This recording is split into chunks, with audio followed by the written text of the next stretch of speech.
My name is Paul O'Connell. I'm currently living just outside Kells in County Westmeath, originally from Dublin, born and bred there. I suppose main interests are playing golf and do a lot of work from home at the moment. Not that that's a great interest of mine as such, but hey, I have to do it anyway.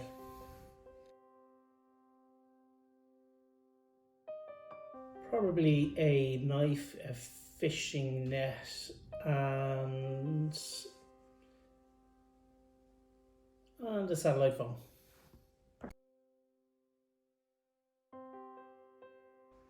I'd have to say Florida. We've been there 4 or 5 times, absolutely love it. And every single time we go back, we've new experiences, still lots more that we'd love to see there. So, person would have to be my wife. She keeps me on track in most things that I'm doing in my life.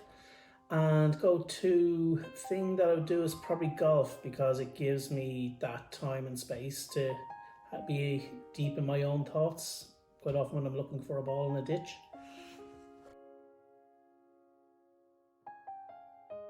So Sean O'Connell, child's name obviously, he's currently 14 years of age. He is the most caring and doting person you'll ever meet in your life. He is full of emotion, full of life, full of interest and involvement in specialised subjects that he really likes. And I think that is one of the biggest things that people need to understand with conditions like what Sean has, that they have got their own interests, that they have got their own ways of working, their own ways of organising themselves, and it's just about people appreciating what that is.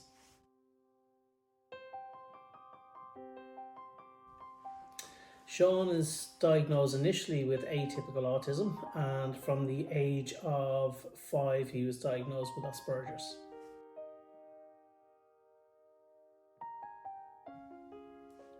We completely agreed with the diagnosis. Initially, because Sean is a twin, we were fortunate enough to be in a position where we had a direct comparison against his twin brother in terms of his development. And we noticed that he was behind a fair bit. So it was actually us that went and looked for a diagnosis for Sean in order to make sure that he had the help that he needed and all the support tools that he needed whilst he went to school. So everybody in the family was very supportive of the diagnosis. I suppose we always had a fairly open policy that we have a very strong relationship with the rest of our families on both sides. And we kept them informed of everything as we went through it. And what I found most interesting about that whole process was the fact that they were willing to learn about it as much as we were learning about it when we were learning about it.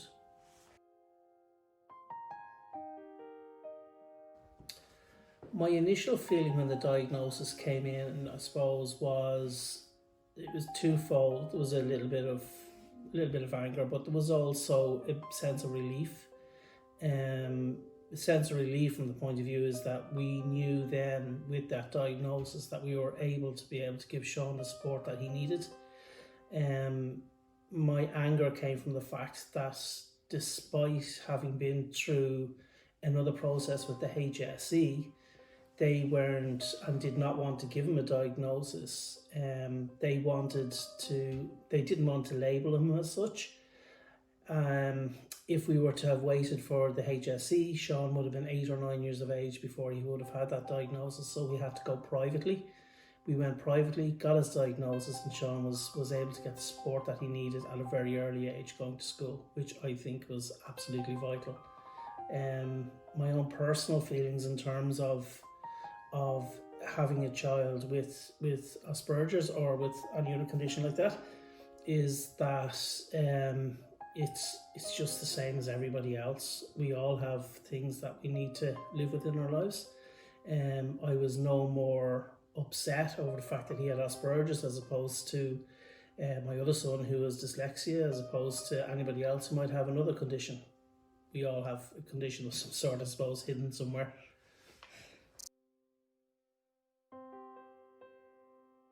So the hardest part for me was the endless fighting we had to do to get the information we needed, to get the diagnosis that we wanted to get.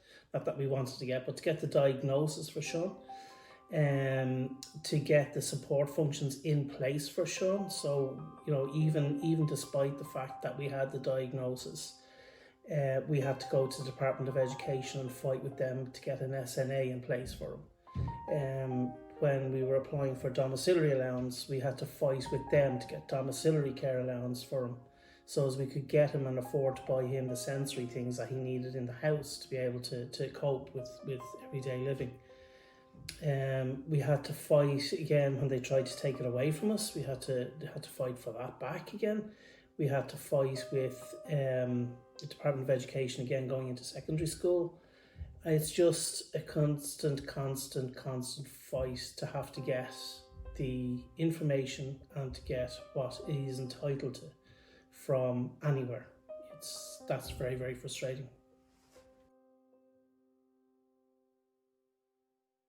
So Sean is in mainstream school. Having said that, he was in mainstream school all the way through primary school and went into mainstream school and secondary school. However, the secondary school that he's in is Athboy Community School, and I must say they are absolutely fantastic.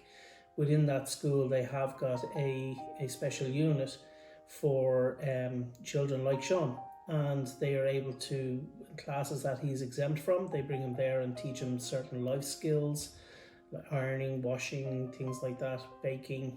They are absolutely fantastic in that unit for him. They give him a lot of help and a lot of support. And again, without having the diagnosis, without having everything in place, that would not be received. So what triggers a meltdown the most with Sean is that he hates conflict. He hates being challenged on things to a degree. He's very well spoken. He's very articulate. He's a massive vocabulary that he uses on a regular basis. And sometimes even I just don't understand what he's saying because he's using words that some people just won't get, like me. And when you ask him what he means by what he says, he often finds that you're just not listening to him. Look, he's an extremely high IQ, but his results in school won't show that. He will try and educate you a lot.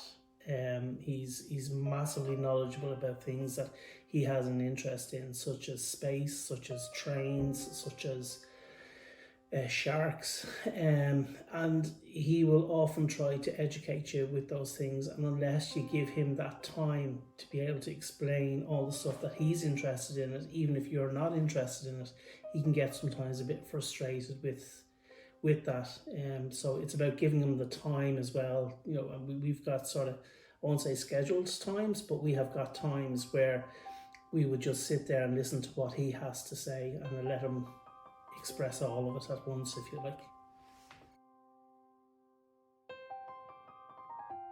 After he becomes a bit emotional, to calm him, generally it's just about listening to him, allowing him to vent whatever it is he wants to vent, and then taking step by step. It can be quite painstaking sometimes, it can take a long time, but taking step by step the opportunity to explain to him where he shouldn't have had a meltdown and what has actually upset him and how he could potentially avoid it in the future.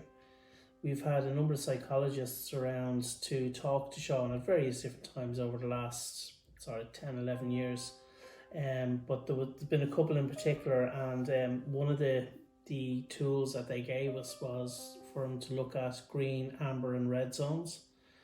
So we would always identify with Sean when he was in a red zone that he needed to try and come back just to amber, and then from amber into his green zone back to his happy place.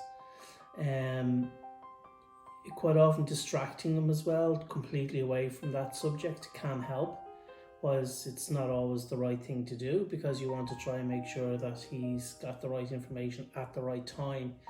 There are times when you need to learn to just sort of let it go, let him have the vent, let him think that or say everything he wants to say, and then approach it back again with him later on when he has calmed down a little bit. If he gets extremely upset, quite often just hug him.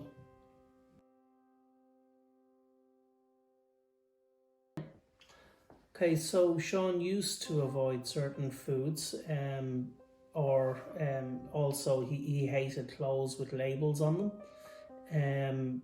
I suppose he found the labels a little bit irritating on his back, but the food thing was always about textures for him. One of the greatest things that we were taught at a very early stage in Sean's life was that rather than accepting the fact that he doesn't like change, is that we were to try and continually encourage him as he was so young to accept change. So even the likes of change in textures on potatoes, the change of textures in carrots that he was eating, that sort of thing, we made sure that they were tried to be different as much as possible. And that helped an awful lot. So I would have to say, if I was giving advice to any parent or anything like that, is not to necessarily accept the fact that they don't like certain foods, but to try different textures with them for that food. You will find some that will work, some that won't work. But definitely continually try and encourage them to accept the change that's there. So Sean has always hit the same milestones as his brother, albeit they've been a little bit later. So in terms of eureka moments, I mean, we've had the same eureka moments with Sean as we've had with Luke. Like eureka, he's able to ride a bike. Eureka, he's able to run down the road and play tip the can with his friends outside. I suppose we haven't had any or expected any limitations on Sean, and we've always encouraged him to do exactly what he wanted to do in terms of reaching those milestones, and we never pushed him to reach them at the same time. We always encouraged him, but we've always allowed him to make his own time to do them. And it has worked extremely well. What would I do that's different? I suppose I wouldn't really do anything that's that different to what I did. Sean, as I say, was diagnosed at an early age, and I would encourage anybody to not worry about labelling your child. A label on the child, it's just like a name. If you diagnose them early enough, if you're sure it's the right thing to do for your child, you will get the help. You have to fight for it. As I say, you have to fight for it, bloody everything. But I think that if I was doing something a little bit different, I would probably not be as willing to accept the length of time that it took for them to come back with answers. I'd probably escalate it even quicker. Whilst I did fight with Department of Education to get the SNA, I would probably not have waited the 6 weeks or 12 weeks here and there at different stages for them to come back to me. I probably would have just gone and shouted higher from the rooftops earlier, and would have done the same with Department of Social Welfare. And I would even go as far as saying that I probably should have gone and seen ministers and everything to try and escalate this as quickly as possible.